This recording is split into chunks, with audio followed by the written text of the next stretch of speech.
auto show is one thing, but what matters is which cars, trucks and hybrids will be the ones in demand and subsequently driven off the dealer lots. Which of the major car companies will have a good year? Let's score it. Let's go to tonight's panel. Jack Howe of Smart Money magazine. Lauren Fix is the car coach and automotive expert. And, of course, John Layfield joining us from Dallas. Lauren, we're going to start with General Motors. You give them a thumbs up or a thumbs down? Well, I think they're trying to do all the right things. I mean, they've got some great hybrids. They've got some great product coming out. I think they're working at it. I'd like to see them do well. I would give it a thumbs up. All right. Giving General Motors a thumbs up, Jack. What do you say? I want to be a believer in the American car companies. I root for them inside, but I can't, I would have to see some sort of dramatic result for them before I really am a believer, because the embedded costs in these cars are just too high when you account for the health care and all the other things. John? I, too, want to be a believer very badly. These are our folks, are our automakers, but the embedded cost is the issue here. Union and health care pension obligations have pretty much doomed General Motors. Debt, lots of debt. Okay, our verdict on General Motors. Thumbs down. It's hard to ignore that multi-million-dollar debt there and trying to erase that. Okay, let's get to Toyota. Is Toyota a thumbs up or a thumbs down? Jack?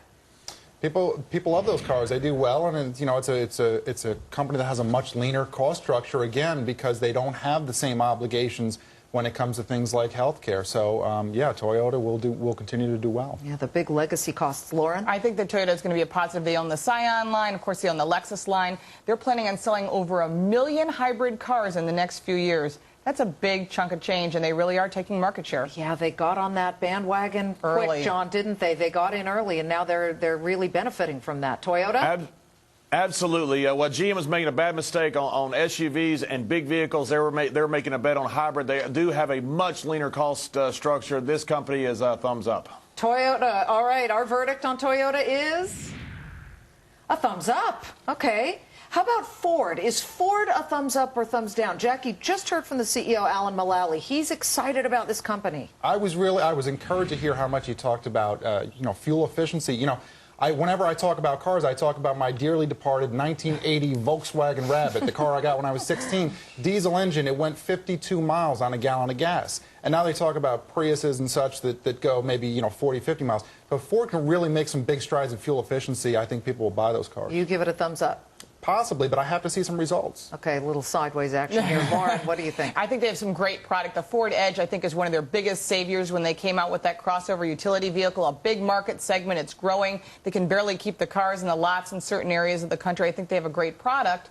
Again, Mullally's got a great story, and he's doing all the right things, but it's a tough one. I'm going to have to say in the middle also. It's really tough. I really like to see Ford do well. John, have you driven a Ford lately? What do you think? Hey, my first vehicle was a Ford, but like Jack, I don't think I could fit in one right now. Not a Rabbit like Jack had. I think what Mullally's doing, he's a great CEO. I think they need to go with carbon composites. That's what I think he needs to bring from the 787 Dreamliner into Ford. That is how you're really going to raise miles per gallon. Ford has the same legacy cost structure. It's an uphill battle for them. I get middle of the road for them. Okay, what's our verdict here for Ford? We've got it up. Okay, we'll take that. Let's get to Chrysler. Chrysler's been through tough times, Jack. What about now? I don't see it happening for Chrysler. I mean, I don't see much by way of encouragement. I would sooner believe in a Ford than a Chrysler right now. Lauren? I'm not too promising on Chrysler. I think they've got some great products. They launched the new Challenger today. They're really trying to get the E85 hybrid line, which is not really taking the way we'd like to see it as far as getting off the lot. I'm sorry to say. I'm really sad because I think Chrysler makes a great product, but I think it's going to be down. John? That thing on the floor is the ball they dropped after Lee Iacocca left. They have no branding whatsoever. Chrysler is just behind all of the other car dealers. Yeah, he's an original. He really did something for that company. Our verdict is down for Chrysler. Let's get to Honda. Do we give it a thumbs up or a thumbs down? Jack? Yeah, I mean, Honda, I want to believe that our American companies can do better, but every time you sit in one of these cars, you get in a Honda Accord, everything is just where it's supposed to be. It feels nice, it works nice, it runs nice. I mean, they make great cars. What can I say? They'll continue to do well. Lauren, Honda. I think Honda's a positive. They've got, of course, the Acura line. They've really done a great job. They've got the Fit, and every product they're coming out with has got every safety feature a consumer wants. I really give them a positive thumbs up. Hey, John, I have an Acura MDX. I like it, but I liked my Jeep Grand Cherokee better. Sorry, Acura. John, what do you say about Honda? I wish most Americans did. Look, I'm for our automakers, but Jack's right. Right now, foreign cars are better built cars. They're getting better gas mileage, and unions have just killed our automakers, unfortunately. Our verdict on Honda is up. All right. But Ford was the one U.S. automaker that's getting the up sign here, so good for Ford. On deck, March Madness. Did somebody say Warren Buffett and Emmy Award in the same sentence? Time for buy, sell, or hold. We take the names and stories in the news and treat them as if they are stocks. Would you buy, sell, or hold? First up, has billionaire Warren Buffett found a new career? He will be a guest starring on the soap opera All My Children opposite Susan Lucci. Buffett the Thespian. Is that a buy, sell, or hold, Jack? Is it a bedroom scene? Sexy. I'll say hold, that's all I know. Lauren? I don't know. I think maybe he should stick with what he's good at, and I definitely don't want to see the bedroom scene. I say sell. John? Hey, Buffett gave you the exclusive interview when Fox Business started. He must be a brilliant guy. Look, what a kind old guy. I got to give him a thumbs up. Yeah, he's gutsy, Jeff Flock. What do you think?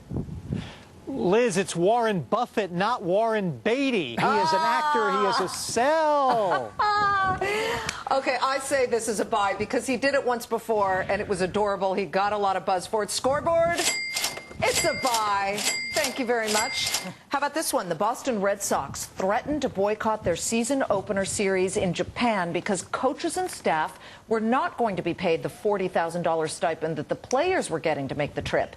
After refusing to play today's exhibition game, a deal was struck, and the games will go on. The Red Sox, buy, sell, or hold. Jack? Yeah, I don't know how they say greedy in Japan, but it's a sell for me. Amen. Lauren? I think it's a sell, too. A little bit of greed, it's going to come back to bite you. John, what do you think? I'm a Texas Ranger fan, which means I don't watch baseball after the All-Star break, but the Boston Red Sox, hey, this is great. They stuck up for their coaches. This is the team. That's why they're world champions. God, I just changed my mind thanks to John. Jeff? They're done. They are sorry socks. Nothing like multi-million-dollar athletes screwing up. That's a sell. I'm going to call this a hold because I can't really decide. John kind of made me waver on the greedy thing. Scoreboard? Okay, bye. Ashley Alexandra Dupri. This is the call girl at the center of the Elliot Spitzer sex scandal. She saw her earnings potential drop by $1 million in the blink of an eye. Here's what happened. Girls Gone Wild offered Dupri $1 million to do a nude shoot, but that was before they realized, oh, by chance they had shot Dupri in 2003. Did a little look back in the archives. The company plans to sell the video online. Dupri, who was paid nothing to pose, will make nothing off these videos. Ashley Alexandra Dupri. Is this a buy, sell, or hold, Jack? She's too expensive for me to call a buy. I'll say hold. Hold. Lauren? I just think the whole thing's a joke. She doesn't deserve any exposure from the media. She does what she does. I'm sorry, I have to be very conservative with this. I say, ditch her, sell her. John? Don't buy the cow when you get the milk for free. They already had naked pictures of her. She's now a dumb hooker. You got to sell her. Jeff Flock. I disagree. I wouldn't mind holding her for a little while at least. But hey, listen, you know, she's got 15 minutes and she's still got about 13 left. So I would say buy. Yeah, she still might make a little coin, but I say this is a sell. Dumb. Don't show the nakedness for free. And she did it. It came back to bite her. Scoreboard? Sell.